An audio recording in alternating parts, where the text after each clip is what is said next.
সুপ্রিয় শিক্ষার্থী, আজকের এই অনলাইন ক্লাসে তোমাদের সবাইকে শুভেচ্ছা ও স্বাগতম জানাচ্ছি। আমি মোহাম্মদ শাফিউল ইসলাম, প্রভাষক পদার্থবিজ্ঞান, কোয়েল আদর্শ ডিগ্রি কলেজ, তানোর, রাজশাহী। তো আজকে আমি মূলত তোমাদের নিকট আলোচনা করব পদার্থবিজ্ঞান প্রথম পত্রের 6ষ্ঠ অধ্যায় মহাকর্ষ এবং অভিকর্ষ থেকে। তো এর আগেও কিন্তু আমি মহাকর্ষ এবং অভিকর্ষ চ্যাপ্টারের কয়েকটি ক্লাস নিয়েছিলাম। আজকেও কিন্তু সে সম্পর্কে তোমাদের নিকট ক্লাস করব। তো আশা করি তোমরা খাতা কলম নিয়ে বসো এবং ইম্পর্টেন্ট বিষয়গুলো নোট ডাউন করো, তাহলে অনেক উপকৃত হবা তোমরা। তো আজকে আমরা যে বিষয় নিয়ে আলোচনা করব সেটা হলো আমাদের অভিকর্ষ ত্বরণের পরিবর্তন।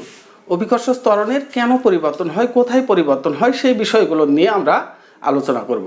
তাহলে দেখো কি কি জন্য অভিকর্ষ ত্বরণের পরিবর্তন হয়। আমরা 1 নম্বর লিখতে পারি পৃথিবীর আকৃতির জন্যে। পৃথিবীর আকৃতির জন্যে। 2 নম্বর ভূপৃষ্ঠ থেকে উচ্চতায় গেলে। 3 নম্বর ভূপৃষ্ঠ থেকে গভীরতায় গেলে।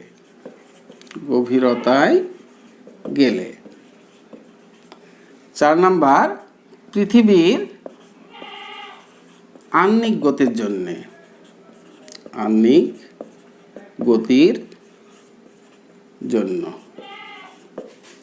তো প্রিয় শিক্ষার্থীবৃন্দ, ভালোভাবে লক্ষ্য রাখো, আমরা অভিকর্ষ ত্বরণ জি এর পরিবর্তন নিয়ে কথা বলতে চাচ্ছি। তো এই যে চারটি আমরা দেখতে পাচ্ছি, 1 নম্বর পৃথিবীর আকৃতির জন্য, অর্থাৎ পৃথিবীর আকার, আমাদের পৃথিবীর যে আকার কেমন, আকারের উপর নির্ভর করে তার অভিকর্ষ ত্বরণে জি এর চেঞ্জ আসে। তারপর কি ভূপৃষ্ঠ থেকে উচ্চতায় গেলে, ভূপৃষ্ঠ সেখান থেকে যদি তুমি উপরে যাও তাহলে কিন্তু অভিকর্ষ ত্বরণের পরিবর্তন আসবে। ভূপৃষ্ঠ থেকে গভীরতায় গেলে, অর্থাৎ মাটির নিচে, খনিতে বলতে পারো তোমরা, নিচের দিকে গেলে তাহলে অভিকর্ষ ত্বরণের পরিবর্তন আসবে। আর 4 নম্বর হচ্ছে আমাদের পৃথিবীর আহ্নিক গতির জন্য, অর্থাৎ পৃথিবীটা কি হয়, পৃথিবীটা আমরা জানি যে সূর্যের চারিদিকে ঘুরে একবারে এক বছরে, তাই না, 365 দিন, সেটা হচ্ছে বার্ষিক গতি। কিন্তু পৃথিবীটা কি নিজ অক্ষের উপর 24 ঘন্টায় একবার ঘুরে, যাকে বলা হয় আহ্নিক গতি। সেই আহ্নিক গতির জন্যও কিন্তু অভিকর্ষ ত্বরণ জি এর ভেরিয়েশন হয়। সুতরাং এই 4টি বিষয়ের উপর আমরা আলোচনা করব যে অভিকর্ষ ত্বরণের পরিবর্তন কি করে হয়। তো নাও প্রথমে আমরা আলোচনা করি পৃথিবীর আকৃতির জন্য। পৃথিবীর আকৃতির জন্য সুপ্রিয় শিক্ষার্থী, গত ক্লাসে আমরা আলোচনা করেছিলাম যে এই যে একটা আমাদের গোলাকার পৃথিবী, সেটা হচ্ছে পৃথিবীর কেন্দ্র। আমরা বলেছিলাম এই পৃথিবীর ভরটা হচ্ছে এম, আর পৃথিবীর ব্যাসার্ধ যদি আর হয়, আর পৃথিবী পৃষ্ঠে বা ভূপৃষ্ঠের খুব কাছাকাছি কোনো একটা যদি বস্তু থাকে, তাহলে সে বস্তুকে পৃথিবীর কেন্দ্র কি করবে, আকর্ষণ করবে, অর্থাৎ সে বস্তুর একটা ত্বরণ হবে। সেই ত্বরণের নাম ছিল অভিকর্ষ ত্বরণ। সে অভিকর্ষ ত্বরণ ছিল আমাদের জি সমান capital G M by R square, অর্থাৎ জি সমান G M by R square. সেটা আমাদের ছিল কি ভূপৃষ্ঠ অভিকর্ষ ত্বরণের মান নির্ণয় করতে আমরা শিখেছি এই ইকুয়েশনের সাহায্যে, রাইট। তো এখন দেখো, আমি এখানে যে চিত্রটা অঙ্কন করেছি, সেখানে পৃথিবী কিন্তু একবারে গোলাকার ফুটবলের মতো করেছি, তাই না? কিন্তু আসলে কি তাই? আসলে তাই না। পৃথিবী একেবারে গোলাকার বা ফুটবলের মতো না। পৃথিবী একটু কি হয়, মাঝখানে চ্যাপ্টা হয়, অর্থাৎ কমলা লেবুর মতো হয়। দেখো তুমি যদি এইটা ধরো, এই যে আমাদের পৃথিবী, এইরকম চ্যাপ্টা কমলা লেবুর মতো হচ্ছে পৃথিবী। তো দেখো পৃথিবীর সেন্টার কেন্দ্র এই যে এটা, তাহলে দেখো এই যে এই দিকে এটা কি পৃথিবীর ব্যাসার্ধ। তুমি আবার কি বলতে পারো, এই দিকে এটা হচ্ছে পৃথিবীর ব্যাসার্ধ, তাই না? তুমি এই গোলাকার কথা চিন্তা করো, এই যে এই ব্যাসার্ধ যত বড়, এই ব্যাসার্ধ তত বড়, সেম এই দিকের ব্যাসার্ধ তত বড়, এই দিকের ব্যাসার্ধ তত বড়, সব ব্যাসার্ধ কিন্তু একই, তাই না, এই গোলাকার ক্ষেত্রে। কিন্তু এই যে ডিম্বাকৃতি বস্তু তুমি দেখতে পাচ্ছ, অর্থাৎ পৃথিবীটা দেখতে পাচ্ছ, এর কিন্তু ব্যাসার্ধ সব জায়গায় সমান না। এই যে এইখানে দেখো, এই ব্যাসার্ধটা সবচেয়ে বেশি, আর এই ব্যাসার্ধটা হচ্ছে সবচেয়ে কম। এই যে এই অঞ্চল আমাদের পৃথিবীর উত্তর দক্ষিণ বরাবর, এই যে এই অঞ্চল, একে বলা হয় তোমার বিষুবীয় অঞ্চল। এটা হচ্ছে বিষুবীয় অঞ্চল। আর এই অঞ্চলকে বলা হয়, এটার নাম হচ্ছে মেরু অঞ্চল। তাহলে কি তুমি দেখতে পাচ্ছ যে বিষুবীয় অঞ্চলে পৃথিবীর ব্যাসার্ধটা সব থেকে বেশি, আর মেরু অঞ্চলে পৃথিবীর ব্যাসার্ধটা হচ্ছে সব থেকে কম, তাই না? আবার আমরা ইকুয়েশনে ফিরে আসি। অভিকর্ষ ত্বরণ কিসের উপর নির্ভর করে? ভূপৃষ্ঠে অভিকর্ষ ত্বরণ নির্ভর করে জি সমান GM/r²। জিকে আমরা নাম দিয়েছি কি? মহাকর্ষীয় ধ্রুবক, তাই না? আর এমটা হচ্ছে পৃথিবীর ভর, যে দুটা কনস্ট্যান্ট সংখ্যা, পরিবর্তন হয় না। আরটা কি? আরটা হচ্ছে পৃথিবীর ব্যাসার্ধ। তো লক্ষ্য রাখো, এখন পৃথিবীর ব্যাসার্ধ আর যদি বেশি হয় তাহলে টোটাল মানটা কি হবে? কমে যাবে, ফলে জি এর মানটা কমে যাবে, ঠিক আছে? তো সুতরাং এই বিষুবীয় অঞ্চলে যেহেতু এখানে আর বেশি, তুমি দেখো বিষুবীয় অঞ্চলে আরটা বেশি, আরটা যেহেতু বেশি, সুতরাং জি এর মান কি হবে? জি এর মানটা কমে যাবে, তাই না? জি এর মানটা কমে যাবে। আবারও দেখো, তুমি এই ইকুয়েশনে দেখতে পাচ্ছ জি ইকুয়াল টু GM/r²। আর যত বেশি হবে জি তত কমবে। সুতরাং বিষুবীয় অঞ্চলে ব্যাসার্ধ বেশি, সুতরাং অভিকর্ষ ত্বরণ হচ্ছে কম। অনুরূপভাবে কম মানে কি? সবচেয়ে কম, পৃথিবী পৃষ্ঠের উপর সবচেয়ে কম। অনুরূপভাবে তুমি মেরু অঞ্চলে একটু লক্ষ্য রাখো। তো মেরু অঞ্চলে কি? ব্যাসার্ধটা সবচেয়ে কম। ব্যাসার্ধটা যদি কম হয় তাহলে অভিকর্ষ ত্বরণ কি হবে? সবচেয়ে বেশি হবে, তাই না? তাহলে এই মেরু অঞ্চলে তোমার ব্যাসার্ধটা হচ্ছে কম। ব্যাসার্ধ যদি কম হয় তাহলে কি? অভিকর্ষ ত্বরণের মান সবচেয়ে বেশি হয়। সুতরাং আমরা এখান থেকে বুঝলাম যে পৃথিবীর একটা যে আকৃতি আছে, সে তার আকৃতির জন্যে তার বিভিন্ন পৃথিবী পৃষ্ঠের উপর বিভিন্ন জায়গায় কিন্তু অভিকর্ষ ত্বরণের মান বিভিন্ন রকম আসে। সুতরাং আমরা বলতে পারি যে পৃথিবীর আকৃতির জন্য অভিকর্ষ ত্বরণের পরিবর্তন হয়। আশা করি তোমরা বুঝতে পেরেছো। এখন দেখো, তৃতীয়টা নিয়ে আমরা কথা বলি যে ভূপৃষ্ঠ থেকে উচ্চতায় গেলে, ভূপৃষ্ঠ থেকে উচ্চতায় গেলে কিভাবে আমাদের অভিকর্ষ ত্বরণের চেঞ্জ আসছে সেটা আমরা আলোচনা করি।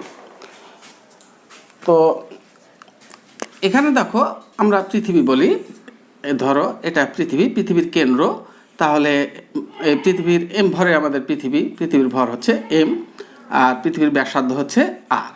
এখন তুমি বস্তুকে এই যে এখানে নিছো, দেখো এখানে নিছো, অর্থাৎ পৃথিবী পৃষ্ঠ থেকে একটা উচ্চতায় নিছো। কত উচ্চতায়? এইচ উচ্চতায়। তোমার বস্তুটা আছে কত?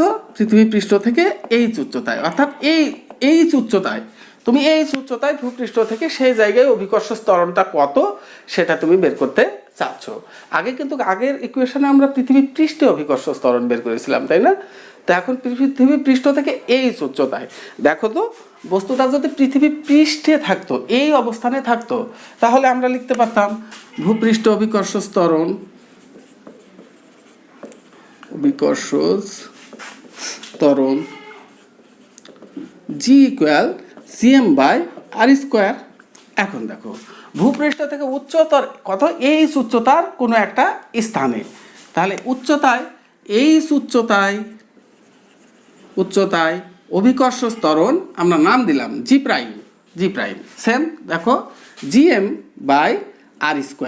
আর বলতে কি? আর বলতে এই যে কেন্দ্র তোমরা দেখতে পাচ্ছ পৃথিবীর, এই কেন্দ্র থেকে যেখানে অভিকর্ষ ত্বরণ বের করতে চাচ্ছ সেই পর্যন্ত দূরত্ব। তাহলে পৃথিবীর ব্যাসার্ধ আর পৃথিবীর পৃষ্ঠ থেকে উচ্চতা হলো এইচ। তাহলে কি হবে? আর প্লাস এইচ, তাই না? তাহলে আমাদের এখানে হলো আর প্লাস এইচ কি স্কোয়ার, হোল স্কোয়ার। সুতরাং এই ইকুয়েশনের সাহায্যে আমরা পৃথিবী পৃষ্ঠ থেকে কোনো একটা নির্দিষ্ট উচ্চতায় অভিকর্ষ ত্বরণের মানটা কিন্তু বের করতে পারি। আমি লাল কালি দিয়ে বক্স করে দিলাম, তোমরা অবশ্যই খাতায় লিখে রাখো যে ভূপৃষ্ঠ থেকে এই উচ্চতায় অভিকর্ষ ত্বরণ। তোমার যত উপরে দিক, অভিকর্ষ ত্বরণের মান বের করার জন্য তুমি এই সূত্র ব্যবহার করবা, G prime equal to GM/r+h whole square. এখন দেখো, এই দুটো ইকুয়েশান তুমি যদি একে ইকুয়েশান 1 বলো আর একে ইকুয়েশান 2 বলো, তাহলে আমরা দুইটা ইকুয়েশন তুলনা করে পাই যে G'/G সমান GM/r+h হোল স্কোয়ার ইন্টু, ভাগ আকারে আছে, তুমি ইন্টু গুণ করে দাও, উল্টে দাও, তাহলে r²/GM। GM কাটা, তাহলে G'/G সমান r²/r+h কি হোল স্কোয়ার। অতএব G' সমান হচ্ছে আমাদের একসঙ্গে যদি আমরা লিখি ব্র্যাকেটে, তাহলে r/r+h হোল স্কোয়ার ইন্টু এই যে আমাদের জি। এই ইকুয়েশনের সাহায্যেও তুমি উচ্চতায় কোনো স্থানে অভিকর্ষ ত্বরণের মান বের করতে পারো। তাহলে কি, যখন কোনো একটা গাণিতিক টার্ম যে উচ্চতায় অভিকর্ষ ত্বরণ এবং ভূপৃষ্ঠে অভিকর্ষ ত্বরণের মধ্যে রিলেটেড টার্ম থাকবে, তখন আমি এই ইকুয়েশন থেকে জি প্রাইম সমান r plus H whole square into G, এই ইকুয়েশন থেকে অভিকর্ষ ত্বরণের মান বের করতে পারি। তাহলে আমরা মূলত এখানে উচ্চতায় অভিকর্ষ ত্বরণের জন্য দুইটা ইকুয়েশন দেখলাম। তোমাদের হিসাব মতে বা তোমাদের উদ্দীপকে উল্লেখিত তথ্যের আলোকে তোমাদের যে কোনো একটা ইকুয়েশন যেটা তোমাদের উপযুক্ত বা প্রয়োজন সেটা তোমরা কিন্তু ব্যবহার করবা। আশা করি এই ভূপৃষ্ঠ থেকে উচ্চতায় অভিকর্ষ ত্বরণের মান নির্ণয় করতে গেলে কী সূত্র প্রয়োজন সেটা তোমরা বুঝতে পেরেছো। এখন দেখো, যদি এমন হয় যে এই যে বস্তুটা বা যেখানে আমরা অভিকর্ষ ত্বরণ নির্ণয় করব, অর্থাৎ এইচটা যদি আর এর তুলনায় অনেক ক্ষুদ্র হয়, অর্থাৎ আর এর তুলনায় ক্ষুদ্র মানে পৃথিবীর ব্যাসার্ধের চেয়ে উচ্চতাটা যদি অনেক অনেক কম হয়, তাহলে কিন্তু আমরা এখান থেকে ভিন্ন একটা ইকুয়েশন বের করতে পারি। সেই ইকুয়েশনের সাহায্যে আমরা সেই সমস্যাটা সমাধান করতে পারি। তো আসো আমরা সেটাও একটু দেখে নিই, যে আমরা যে এই যে ইকুয়েশনটা পেলাম এখানে লাস্টের ইকুয়েশনটা, জি প্রাইম সমান লব এবং হরকে আর দ্বারা তুমি ভাগ করো, তাহলে কি হবে, আর কাটা 1 আর নিচে হবে আর কাটা 1 plus H by R whole square into G. এই যে আমি লব হরকে আর দ্বারা ভাগ করলাম আর দ্বারা। এখন দেখো কি হচ্ছে, তো জি প্রাইম সমান এই যে এটা উপরে গেলে আমরা লিখতে পারি 1 plus H by R inverse 2, উপরে গেলে কি হবে ইনভার্স, তাই না, ইনভার্স 2 ইন্টু জি। তাহলে জি প্রাইম সমান, দেখো এখানে আমরা কি বলেছি, যে উচ্চতাটা পৃথিবীর ব্যাসার্ধের চেয়ে অনেক অনেক কম, অনেক যদি কম হয়, তাহলে এই যে এখানে আমরা দেখতে পাচ্ছি এই ইকুয়েশনটাকে আমরা দ্বিপদী উপপাদ্যের সাহায্যে বিস্তৃতি করতে পারি। তাহলে দ্বিপদী উপপাদ্যের সাহায্যে যদি বিস্তৃতি করি তাহলে হবে 1 মাইনাস টুয়াইস এইচ বাই আর। অবশ্যই তখন কিন্তু আমরা দ্বিপদী উপপাদ্যের উচ্চ ঘাতগুলোকে পরিহার করব, নিব না। হ্যাঁ, 1 minus twice H by R into G. এই যে দেখতে পাচ্ছ তোমরা এই যে ইকুয়েশনটা, G prime equal to 1 minus twice H by R into G. এই সমীকরণ দিয়ে তুমি উচ্চতায় অভিকর্ষ ত্বরণটা বের করতে পারো, যখন অবশ্যই উচ্চতাটা কি হবে, পৃথিবীর ব্যাসার্ধ থেকে অনেক অনেক কম হবে, তখন তুমি ভালো রেজাল্ট পাবা এটা দিয়ে। আর সাধারণত তোমাদের সৃজনশীল প্রশ্ন সমাধান করার জন্য তোমরা আগের যে 2 নম্বর ইকুয়েশনটা দেখাইলাম, যে উচ্চতায় অভিকর্ষ ত্বরণ জি প্রাইম সমান R by R plus H whole square into G, সেটা দিয়ে তোমরা সমাধান করতে পারো। তো এখানে থেকে আমরা একটা গাণিতিক সমস্যার সমাধান করতে পারি। ধরো এই যে আমাদের চিত্রে এখানে উচ্চতাটা আমি বলে দিলাম যে 9000 কিলোমিটার, 9000। এই ভূপৃষ্ঠ থেকে 9000 কিলোমিটার উচ্চতায় অভিকর্ষ ত্বরণ কত, অর্থাৎ জি প্রাইম তোমার কত সেটা বের করো। প্রশ্নটা আবারও দেখো, যে পৃথিবী পৃষ্ঠ থেকে 9000 কিলোমিটার উচ্চতায় অভিকর্ষ ত্বরণের মানটা কত সেটা আমরা নির্ণয় করব। তাহলে দেখো আমরা সমস্যাটার সমাধান করি এখানে। তারপরে তোমরা কি করো, তোমরা ভিডিওটা পোজ করে তোমরা নিজে খাতা কলম নিয়ে চেষ্টা করো, তারপর আমার সঙ্গে কিন্তু মিলিয়ে নাও অ্যান্সারটা। তো আমরা জানি কি, উচ্চতায় অভিকর্ষ ত্বরণ জি প্রাইম সমান R by R plus H whole square into G. লক্ষ্য রাখো আর এর মান কত, আরটা হচ্ছে আমাদের পৃথিবীর ব্যাসার্ধ, আমাদের জানা আছে 6.4 ইন্টু 10⁶ মিটার। আবারও আর 6.4 ইন্টু 10⁶ প্লাস এইচটা কত দেখো 9000 কিলোমিটার, অর্থাৎ 9 ইন্টু 10⁶ কী হবে, মিটার হবে, কিলোমিটার থেকে মিটার। তাহলে 9 ইন্টু 10⁶, তার উপর কি হোল স্কোয়ার ইন্টু জিটা কি আমাদের পৃথিবী পৃষ্ঠে অভিকর্ষ ত্বরণ 9.8 মিটার পার সেকেন্ড স্কোয়ার, আদর্শবান জি যাকে বলা হয়।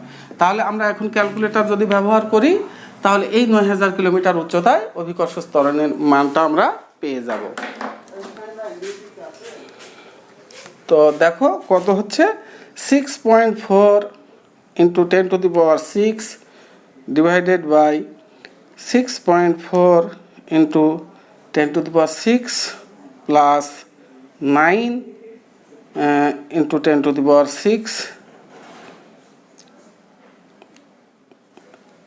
স্কোয়ার আছে, স্কোয়ার ইন্টু 9.8।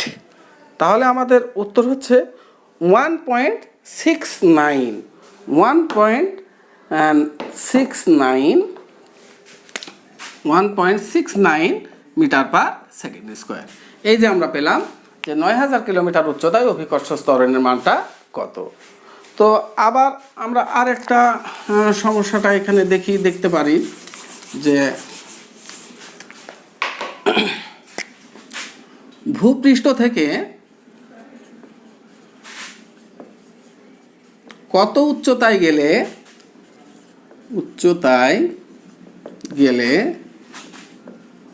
অভিকর্ষ ত্বরণ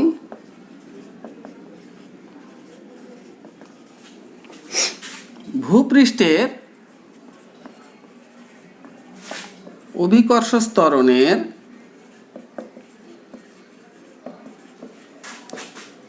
1% হবে, হবে। তো আমাদের কোশ্চেনটা ভালোভাবে লক্ষ্য রাখো। আমাদের প্রশ্ন বলেছে ভূপৃষ্ঠ থেকে কত উচ্চতায় গেলে, তুমি ভূপৃষ্ঠ থেকে কত উপরে গেলে অভিকর্ষ ত্বরণ ভূপৃষ্ঠের অভিকর্ষ ত্বরণের 1% হবে।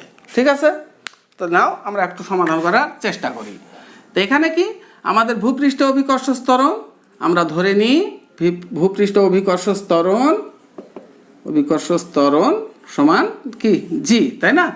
তাহলে এখন এখানে তুমি ভালোভাবে লক্ষ্য রাখবা যে ভূপৃষ্ঠের অভিকর্ষ ত্বরণের 1% হবে।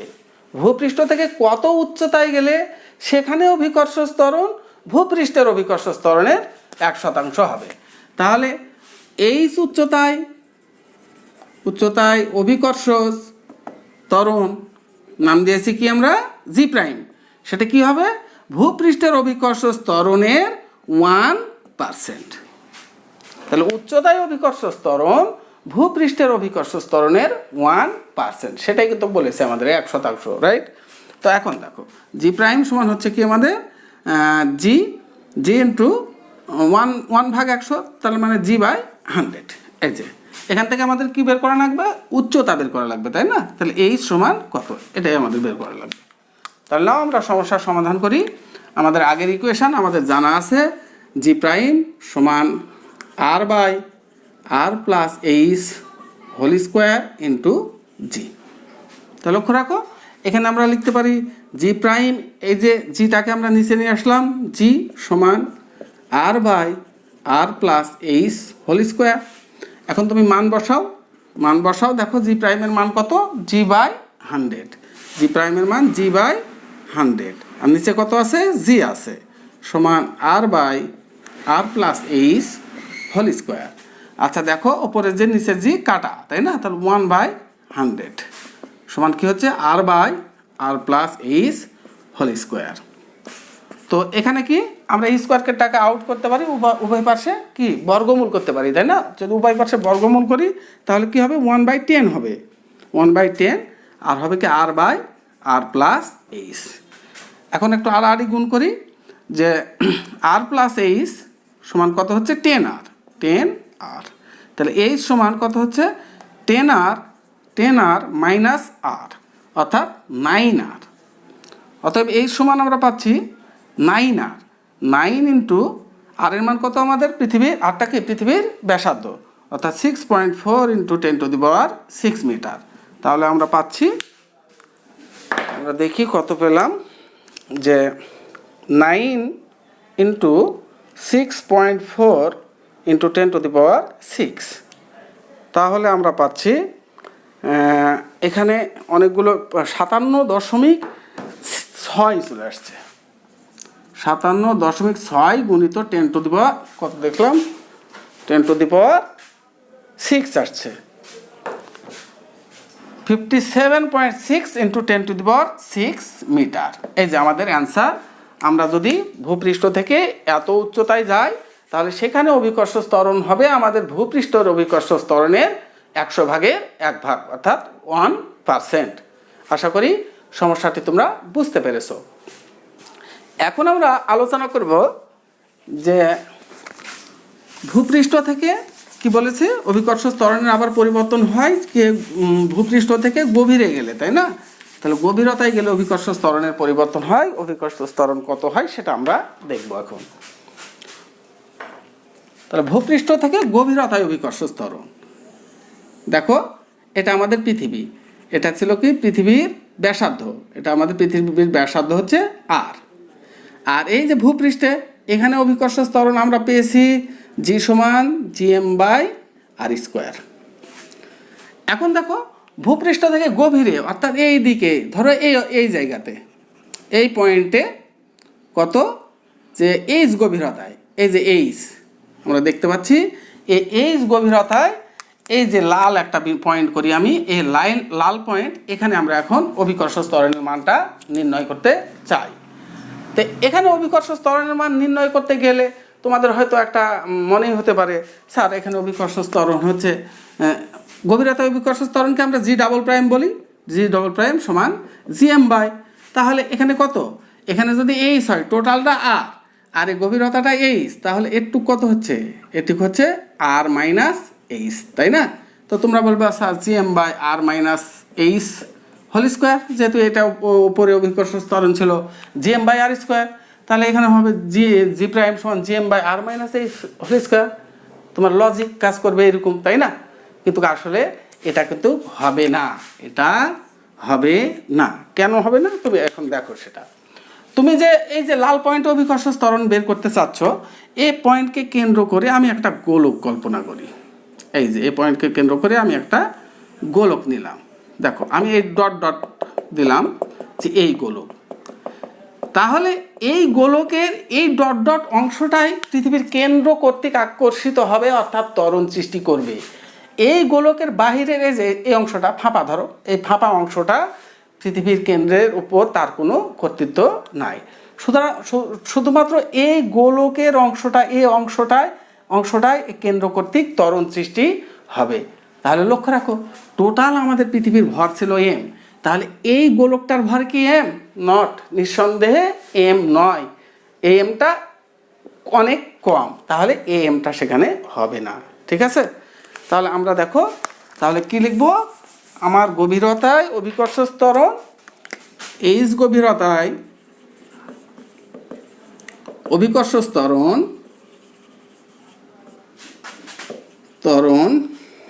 G'' equals gm/r-h²। এখানে আমি আলাদা ভর, যেহেতু এই যে গোলকটা ডট ডট দেওয়া আছে এই গোলকটার ভর, টোটাল গোলকটার ভর যদি m হয়, এই গোলকটার ভর আমরা এই ক্ষুদ্র গোলকটার ভর m' ধরে নিলাম। তাহলে gm'/r-h³। আশা করি তোমরা বিষয়টি বুঝে গেছো। তাহলে এখন ইকুয়েশন পৃথিবী পৃষ্ঠে আমরা একটা পেয়েছি, এই যে 1 নম্বর ইকুয়েশন। আবার গভীরতায় আমরা পেয়েছি, সরি এটা 1 নম্বর ইকুয়েশন দিব না। এখন দেখো এখানে আমরা ভাঙতে পারি জি m সমান কি v⁻, তাই না? v⁻/r², m সমান v⁻, কারণ আমরা নবম দশম শ্রেণীতে পড়েছে যে ঘনত্ব সমান ভর বাই আয়তন। ঘনত্ব বস্তুর একক আয়তনের ভরকে ঘনত্ব বলা হয়, ঘনত্ব সমান ভর বাই আয়তন, অর্থাৎ ভর সমান কি হবে আয়তন গুণিত ঘনত্ব। এই যে দেখো ভর সমান আয়তন গুণিত ঘনত্ব বাই r²। আমরা এখানে যে ঘনত্বটা বলেছি এখানে কিন্তু পৃথিবীর গড় ঘনত্ব বলা হয়েছে, কিন্তু এই ঘনত্বটা হচ্ছে পৃথিবীর গড় ঘনত্ব। কারণ পৃথিবীতে নিচের দিকে যেতে থাকলে সেইগুলো ঘনত্ব কম থাকে, কিন্তু তুমি যত গভীরতায় যাবা শিলা বেশি থাকে, সুতরাং ঘনত্ব বেশি থাকে। এখানে অ্যাভারেজ এই রোকে বলা হয় পৃথিবীর গড় ঘনত্ব। তাহলে ইকুয়েশনটা কি দাঁড়াচ্ছে আমাদের, ভি কি আয়তন, এই যে গোলক আমরা জানি গোলকের আয়তন 4/3 πr³ আর রো থাকছে, আর নিচে হচ্ছে আর স্কোয়ার। তাহলে আমাদের কি হচ্ছে, এই জি সমান হচ্ছে আর স্কোয়ার আর কিউব কাটা, তাহলে থাকছে 4/3 জি পাই আর রো। এই যে জি এর মান আমরা যদি গড় ঘনত্ব দ্বারা অভিকর্ষ ত্বরণ বের করতে চাই, তাহলে জি সমান লিখতে পারি জি সমান 4/3 ক্যাপিটাল জি পাই আর রো। সেম কেস এখানে করো, এখানে দেখো সেম কেস তোমার জি এম সমান কি ভি রো, ভিটা কি আয়তন, তাহলে আমরা নতুন আয়তন এই যে এই ছোট্ট গোলকটার আয়তন আমরা দিলাম ভি প্রাইম নাম দিলাম, তাহলে R minus H whole square. G V সমান কি 4/3 পাই আর কিউব, এ আর বলতে কথা বোঝাচ্ছে এই যে আর মাইনাস এইচ কিউব, ঠিক আছে। আর রো থাকছে এখানে নিচে আর মাইনাস এইচ হোল স্কোয়ার। তাহলে দেখো আর মাইনাস এইচ স্কোয়ার আর মাইনাস এইচ কিউবের মধ্যে কাটে, শুধুমাত্র থাকে আর মাইনাস এইচ। তাহলে 4/3 জি পাই আর মাইনাস এইচ রো। এখানে কি পেলাম আমরা গভীরতা অভিকর্ষ ত্বরণ জি ডাবল প্রাইম সেটা পেলাম 4/3 জি পাই আর মাইনাস এইচ রো, সেটাও ঘনত্ব দ্বারা আমরা কিন্তু বের করলাম। এই যে আমার এই লাল বক্স ইকুয়েশন 1 ধরি আর এই লাল বক্সটা ইকুয়েশন 2 ধরি, তাহলে ইকুয়েশন 1 এবং ইকুয়েশন 2 যদি আমরা একটু তুলনা করি, তাহলে দেখো কি পাচ্ছি, জি ডাবল প্রাইম বাই জি সমান, জি ডাবল প্রাইমটা কত দেখো 4/3 জি পাই আর মাইনাস এইচ রো, আর জিটা হচ্ছে আমাদের 4/3 জি পাই আর রো, ঠিক আছে। এখন দেখো জি প্রাইম বাই জি সমান কাটে কি 4/3 জি তারপর পাই রো কাটা, শুধুমাত্র উপরে থাকছে আর মাইনাস এইচ আর নিচে হচ্ছে আর। তাহলে আমরা লিখতে পারি জি প্রাইম বাই জি সমান 1 মাইনাস এইচ বাই আর। অতএব জি প্রাইম এখানে কি দিছি আমরা double prime G double prime সমান 1 minus H by R into G. এই যে লাস্ট অফ অল আমরা একটা ইকুয়েশন দাঁড় করাইলাম, জি ডাবল প্রাইম সমান 1 minus H by R into G. এই ইকুয়েশনটাই হচ্ছে আমাদের ভূপৃষ্ঠ থেকে গভীরতায় কোনো স্থানে অভিকর্ষ ত্বরণের রাশিমালা। আমাদের ভূপৃষ্ঠ থেকে গভীরতায় কোনো জায়গায় যদি অভিকর্ষ ত্বরণ বের করতে দেয়, তাহলে অবশ্যই আমরা এই ইকুয়েশন দিয়ে আমরা সলভ করব। জি ডাবল প্রাইম সমান 1 minus H by R into G. সুপ্রিয় শিক্ষার্থী, তোমরা এখানে লক্ষ্য রাখো, আমরা যখন ভূপৃষ্ঠ থেকে উচ্চতায় অভিকর্ষ ত্বরণের মান বের করেছিলাম, একটু নজর দাও, আমি মিশিয়ে দিলাম এসব, যে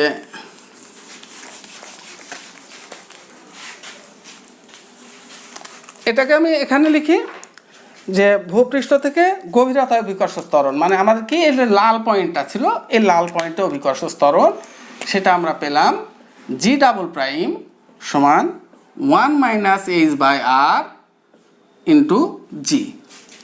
আর আগের টার্মটা কি ছিল, এই যে ভূপৃষ্ঠ থেকে উচ্চতায় উচ্চতায়, এখানে দেখো উচ্চতায় এইচ উচ্চতায়, এখানে আমরা অভিকর্ষ ত্বরণের মান বের করেছিলাম, এই যে মান বের করেছিলাম জি প্রাইম সমান R by R plus H whole square into G.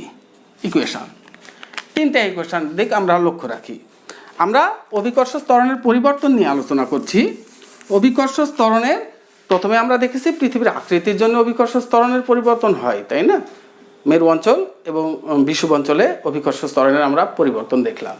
আর এখানে মূলত উচ্চতায় পৃথিবী পৃষ্ঠ থেকে এবং পৃথিবীর গভীরতায়, এই উচ্চতায় অথবা এই গভীরতায় অভিকর্ষ ত্বরণের মান আমরা এখানে আলোচনা করলাম। তো টোটাল বিষয়টা এখানে কি দাঁড়ায়? টোটাল বিষয়টা দাঁড়ায় যে আমাদের ভূপৃষ্ঠে অভিকর্ষ ত্বরণের মান কোথায়? মেরু অঞ্চলে ব্যাসার্ধ কম, অভিকর্ষ ত্বরণের মান সর্বাধিক পেয়েছি, আর ভূপৃষ্ঠে বিষুব অঞ্চলে ব্যাসার্ধ বেশি, অভিকর্ষ ত্বরণের মান কম পেয়েছি। এখন দেখো, এখন এই যে তিনটা ইকুয়েশন, এটা হচ্ছে আমাদের পৃথিবী পৃষ্ঠে অভিকর্ষ ত্বরণ জি, এটা হচ্ছে পৃথিবী পৃষ্ঠ থেকে এইচ উচ্চতায় অভিকর্ষ ত্বরণ জি প্রাইম। এটা হচ্ছে পৃথিবী পৃষ্ঠ থেকে এইচ গভীরতায় অভিকর্ষ ত্বরণ জি ডাবল প্রাইম। তো এই সমীকরণের দিক লক্ষ্য রাখো তুমি, এই সমীকরণের দিক লক্ষ্য রাখো তুমি। এই যত বাড়বে, এইচ বাড়ার সাথে সাথে টোটাল মানটা কি হবে? টোটাল মানটা কমে যাবে, কারণ আমরা জানি হর যদি বেশি হয় তাহলে বেশি দ্বারা ভাগ, অর্থাৎ টোটাল মানটা কমে যায়। টোটাল মানটা কমা মানে অভিকর্ষ ত্বরণের মান কমে যাওয়া, তাই না? সুতরাং আমরা একটা সিদ্ধান্ত নিতে পারি।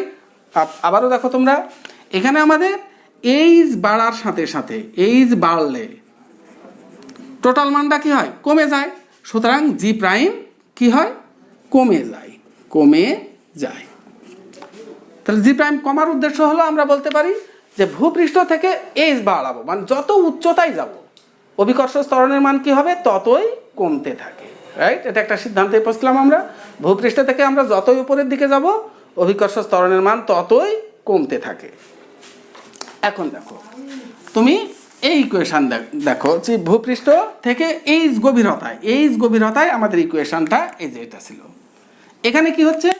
এখানেও কিন্তু এইচ বাড়ার সাথে সাথে টোটাল মানটা কমে যাচ্ছে। এইচ বাড়লে এইচ বাই আরটা বেশি হয়, ওয়ানের থেকে বেশি কমে যায়, তাই না? সুতরাং এইচ বাড়লে এখানেও আমরা লিখি যে এইচ বাড়লে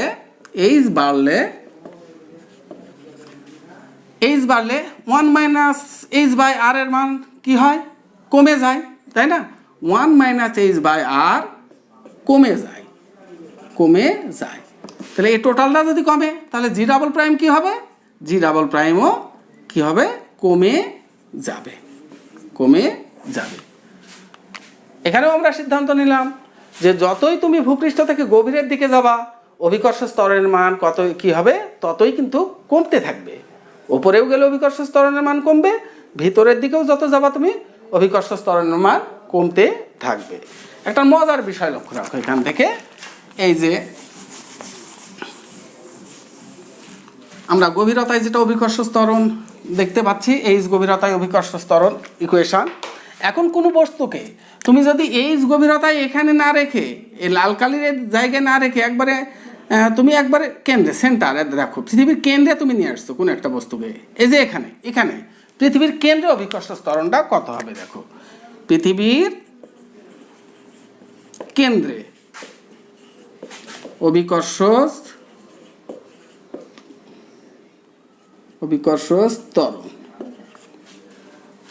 পৃথিবীর কেন্দ্রে কি হয়? পৃথিবীর কেন্দ্রে তুমি যদি নামাও তাহলে কত গভীরতায় নামাইছো তুমি বস্তুকে? দেখো পৃথিবীর ব্যাসার্ধ যত, তত গভীরতায় তুমি কিন্তু নেমে গিয়েছো, তাই না? তাহলে এখানে অবশ্যই আমরা লিখতে পারি আর সমান এইচ আর এর সমান, ঠিক আছে? তাহলে এই ইকুয়েশনটা আনি, জি ডাবল প্রাইম সমান 1 মাইনাস এইচ এর পরিবর্তে আর বাই আর ইন্টু জি। তো জি ডাবল প্রাইম সমান 1 মাইনাস কি 1 ইন্টু জি। তাহলে জি ডাবল প্রাইম সমান 0 ইন্টু জি। তাহলে জি ডাবল প্রাইম সমান কি 0। তাহলে আবারও সিদ্ধান্ত, যদি কোনো একটা বস্তুকে তুমি পৃথিবীর কেন্দ্রে নিয়ে যাও, অর্থাৎ বলতে পারি আমরা পৃথিবীর কেন্দ্রে অভিকর্ষ ত্বরণের মান 0। পৃথিবীর কেন্দ্রে অভিকর্ষ ত্বরণের মান 0, ফলে কোনো বস্তুর ওজনও কিন্তু 0, কারণ ওজন ডাব্লিউ সমান mg।